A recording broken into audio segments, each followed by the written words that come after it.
We speak often of hunger, of physical deprivation, of bellies aching for sustenance. We understand the gnawing emptiness, the weakening grip, the desperation that arises when basic needs are denied.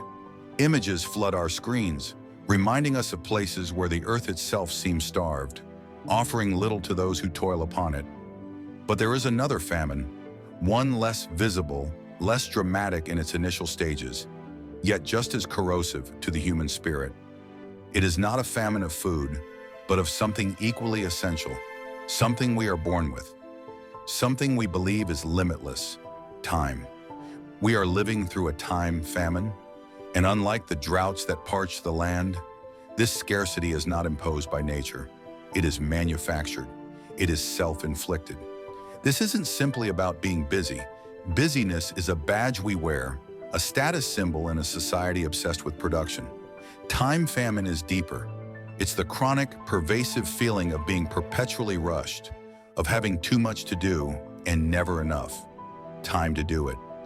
It's the gnawing sense that life is slipping through our fingers, fragmented into tasks and obligations, leaving us perpetually thirsty, never truly quenched. Then came the digital age, promising liberation and connection. Yet paradoxically, it has intensified the time famine. Constant connectivity blurs the boundaries between work and life. Notifications demand immediate attention. The infinite scroll creates an insatiable hunger for more information, more stimulation, more everything. We are bombarded with choices, overwhelmed with possibilities, and paralyzed by the fear of missing out. All fueled by the constant, underlying pressure to do more, faster. The roots of this famine are not ancient. They are relatively recent, deeply intertwined with the story of industrialization and the relentless engine of economic growth. The Industrial Revolution, for all its advancements, fundamentally altered our relationship with time. Time became money, quite literally. The clock replaced the rhythm of seasons, the cycles of nature, as the primary regulator of human activity. Factories demanded precision, punctuality, efficiency. Workers became units of production, their days carved into rigid schedules, their value measured by output. This regimentation of time, initially imposed on the working class, gradually seeped into the broader culture. The idea that time is a resource to be managed, controlled, and above all maximized took root and flourished.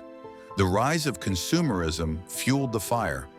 We were told that happiness could be bought, experiences could be packaged and sold, and that more possessions would somehow make life better. But this relentless pursuit of more stuff, more experiences, more achievement, required more time. And as demand outstripped supply, the scarcity began to bite. In response to this feeling of time scarcity, we have developed elaborate coping mechanisms, productivity hacks, time management techniques, self-optimization strategies. We try to wrest back control, to impose order on the chaos, to squeeze every last drop out of each precious minute. The to-do list becomes our constant companion, a tangible representation of our anxieties and aspirations. We are told that if we just become more efficient, more organized, we can conquer the time famine. We download apps, read self-help books, attend workshops, all promising the holy grail of work-life balance. But these tools, while sometimes helpful, can also become another source of pressure, another demand to be better at managing our time. They become another task on the ever-growing to-do list. The illusion of control is seductive. We believe that if we just work harder, plan better, optimize more, we can escape the feeling of being rushed, of being overwhelmed. But the truth is, we are often chasing a mirage. The more efficient we become, the more demands are placed upon our time. The goalposts keep shifting. We are caught in a perpetual cycle of striving, never quite reaching that elusive point of enough. The consequences of this chronic time famine are insidious and far-reaching, impacting not just our work lives, but every facet of our existence. Consider the ordinary rhythms of a day. Meals are no longer savored, but consumed quickly, often in front of screens. fuel stops rather than moments of connection and nourishment. Conversations are fragmented, interrupted by notifications, our attention fractured and diluted. Leisure time, once a sanctuary of rest and rejuvenation, becomes another arena of obligation. We schedule self-care like another appointment, ticking off boxes on our quest for wellness. Even vacations become itineraries of must-see sites and activities, leaving little room for spontaneity, for genuine relaxation, for simply being present in the moment. Relationships suffer. Meaningful connections require time, attention, and presence. But when we are constantly rushing, constantly preoccupied, those deeper connections erode. We become more isolated, more superficial in our interactions, even with those we love most. The quality of our relationships diminishes, replaced by a transactional, hurried exchange. And perhaps most tragically, our inner lives become barren. The space for contemplation, for reflection, for quiet introspection is squeezed out, replaced by the relentless noise of demands and distractions.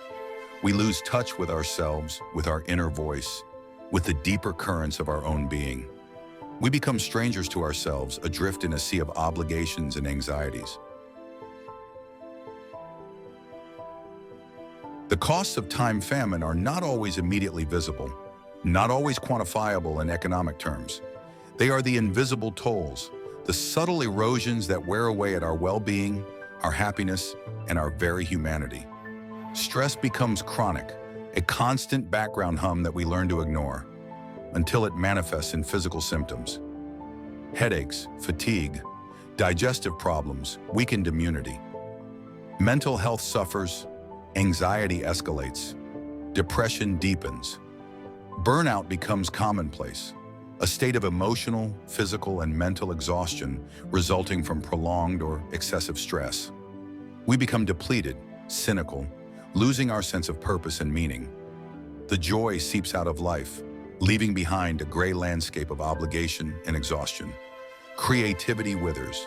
Innovation requires spaciousness, downtime, moments of unstructured thought. But when every moment is scheduled, every hour accounted for, the fertile ground for new ideas, for inspiration, for genuine creativity shrinks. We become reactive rather than proactive, trapped in a cycle of putting out fires, never having the time to cultivate anything truly new or meaningful. And beyond the individual, the societal costs are equally profound. Civic engagement dwindles. Communities weaken. Empathy diminishes. When we are all rushing, all stressed, all preoccupied with our own time scarcity, we have less capacity to connect with others, to contribute to the collective good, to build a more just and compassionate world. Is there a way out of this time famine? Can we reclaim our time, our lives from the relentless demands of modern existence? There are no easy answers, no quick fixes, no simple productivity hacks that will magically solve a systemic problem. But acknowledging the problem is the first essential step. Recognizing that time famine is not a personal failing, but a societal affliction. Reclaiming time is not about becoming more efficient within the existing system. It's about questioning the system itself. It's about challenging the relentless pursuit of productivity, the glorification of busyness, the consumerist imperative to always want more. It's about reevaluating our priorities, questioning what truly matters, and making conscious choices about how we spend our most precious resource. It requires a conscious slowing down, a deliberate resistance to the relentless pace of modern life. It means learning to say no to demands that do not align with our values, to commitments that drain rather than nourish us. It means cultivating spaces of silence, of solitude, of unstructured time, even amidst the noise and demands of the world. It means prioritizing experiences over possessions, connection over consumption, being over doing. It means rediscovering the value of leisure, of idleness, of simply being present in the moment, without the constant pressure to be productive, to be achieving, to be optimizing. It's about recognizing that true wealth is not measured in possessions or accomplishments, but in the spaciousness of our time, the richness of our relationships, and the depth of our inner lives. The journey out of time famine begins with a personal reckoning. We must ask ourselves honestly and unflinchingly, where is my time going? What am I sacrificing in the relentless pursuit of more? Am I living a life dictated by external demands? Or am I making conscious choices aligned with my own values, with my own deepest needs?